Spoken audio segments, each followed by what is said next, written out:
É que eu acho que é até uma questão de promover a saúde mental pública, de dizer a vocês algumas coisas sobre essa confusão que se faz no Brasil hoje com as expressões liberalismo e neoliberalismo. A primeira coisa estranha nisso é que quando alguém quer xingar alguém hoje em dia, chama esta pessoa de neoliberal. Neoliberal é tido e havido como uma coisa muito feia, muito horrível, mais ou menos a explicação dos nossos grandes problemas e agruras e infelicidades. No entanto, isso que se chama de neoliberalismo, não só não tem absolutamente nada a ver com o liberalismo, muito pelo contrário, ele se opõe ao liberalismo, como de fato, o inverso daquilo que se diz que é. Porque quando se acusa o neoliberalismo de ser um movimento pró-capitalista, ele não é. Quando se diz que o neoliberalismo é um movimento de opressão dos pequenos e desamparados, ele é isso mesmo, porém ele não é fruto daquilo que se chama historicamente de liberalismo. Então deixa eu ver se eu consigo explicar para vocês. O liberalismo é uma velha tendência, uma velha maneira de olhar para o mundo econômico que começa no século XVIII e vem passando por economistas extraordinários. Talvez nós devamos dizer que os dois mais extraordinários economistas liberais mais próximos de nós, um chama-se Eugen von Bäverk e o outro chama-se Ludwig von Mises. E o que essas pessoas pensam sobre o que elas chamam de liberalismo é a ideia de que, antes de mais nada, a humanidade é prisioneira da sua natureza. Quer dizer, a humanidade vive dentro de uma condição específica que lhe faz parte, e que essa condição humana, que é uma condição de carência e dificuldade, nós caímos nesse mundo que é o mundo material e precisamos, então, resolver os problemas materiais desse mundo.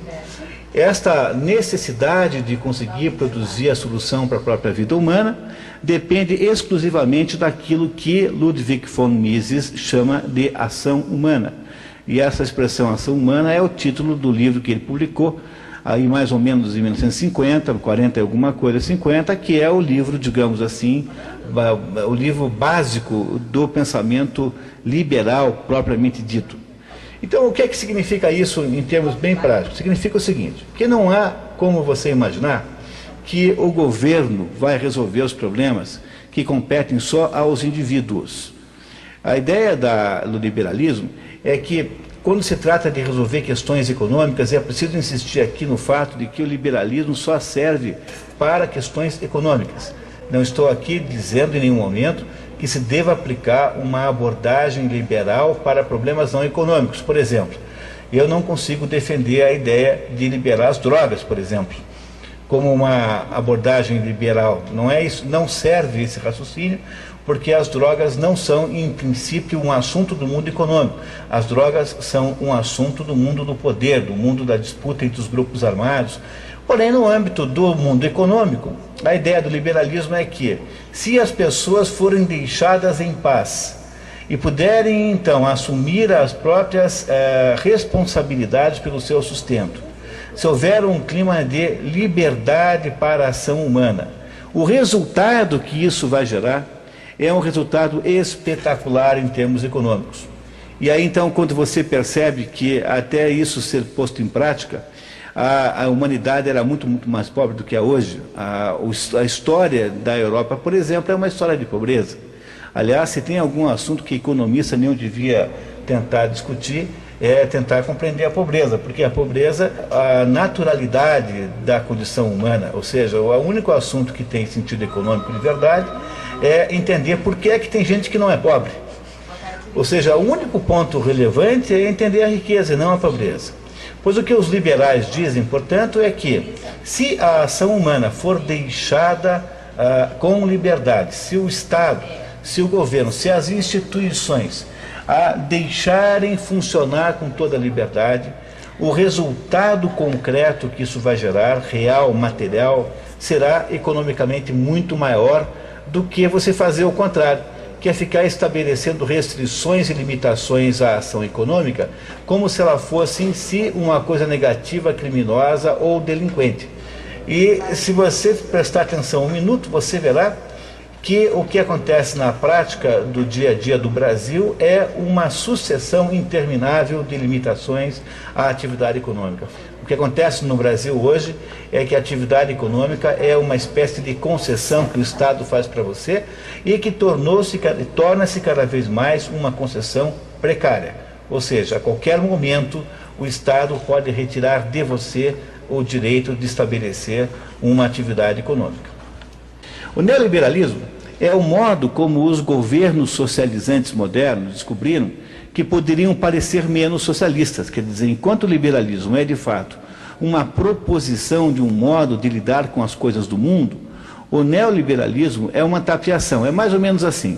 A Inglaterra ia muito mal, ela era dominada por governos socialistas sucessivos que haviam inviabilizado o trabalho na Inglaterra. Ou seja, a pressão sindical era tão grande que ninguém mais trabalhava. Qualquer situação era passível de greve, de paralisação, do que quer que fosse. A Inglaterra tornou-se menor do que a Itália, o que é uma coisa inimaginável. No entanto, o socialismo na Inglaterra fez a Inglaterra cair abaixo da Itália. Quando aconteceu isso, os ingleses fizeram alguma coisa. E a ideia era acabar com aquela república socialista que estava formada ali, e com isso começaram as tais das privatizações. As privatizações tornaram-se uma espécie de regra no mundo inteiro. Eu acho inacreditável que no Brasil a Petrobras ainda exista como empresa pública. A ideia é que qualquer empresa, qualquer empreendimento fosse privado, e o Estado, então, por todos os meios possíveis, eles são muitos, faria, então, uma espécie de extorsão tributária, como está acontecendo agora aqui rapidamente, e essa extorsão tributária retiraria dessas firmas todo o resultado desse esforço bem-sucedido. Com este dinheiro, o Estado, então, no lugar de se envolver com assuntos econômicos, envolve-se com assuntos totalitarizantes, ou seja, o Estado pega esse dinheiro para montar estruturas de controle social. Ou seja, aquilo que se chama de neoliberalismo é uma espécie de disfarce que o socialismo contemporâneo usa para fazer de conta que ele não existe mais. Ou seja, é uma personagem falsa, é uma personagem traiçoeira que faz você achar que não existe mais socialismo no mundo, quando exatamente é o contrário. O que nós conseguimos então com o neoliberalismo é aprofundar o socialismo e não diminuí-lo. Ou seja, hoje o corpo de empresários nada mais são do que agentes de captação do governo. Eles só servem para financiar o Estado. E isso significa que a taxa de tributos que incide sobre o PIB, ou seja, que incide sobre o esforço das pessoas que trabalham de fato, irá só aumentar.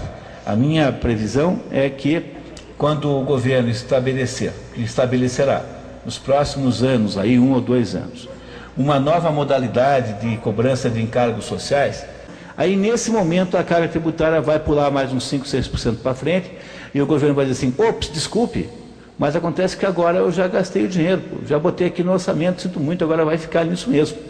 Porque não há nenhum país do mundo com o nosso grau de renda per capita que tenha isso. Nós devemos estar cobrando o dobro do que seria razoável. Na verdade, o plano é esse mesmo.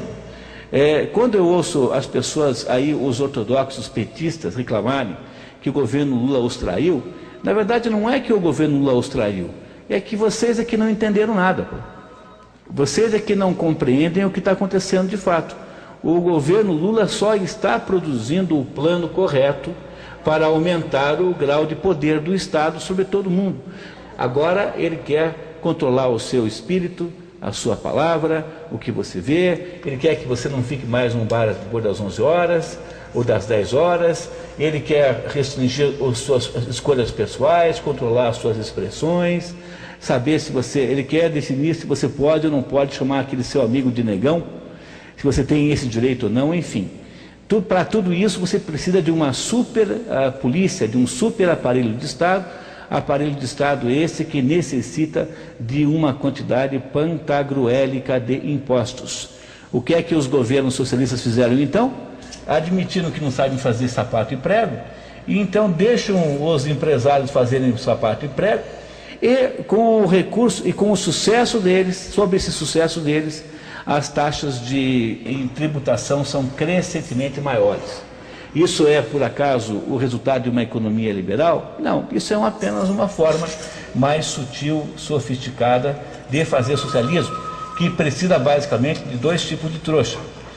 O maior trouxa de todos é o empresário, que acha isso bonitíssimo, que acha isso lindíssimo, isso é uma demonstração de modernidade. E a segunda coisa que tem que ter um eleitor trouxa. A confusão entre liberalismo e neoliberalismo, a diferença dessas duas palavras não são apenas a palavra anel. Há uma diferença abissal entre essas duas coisas, é preciso que a gente preste atenção para não ser enganado por essa confusão.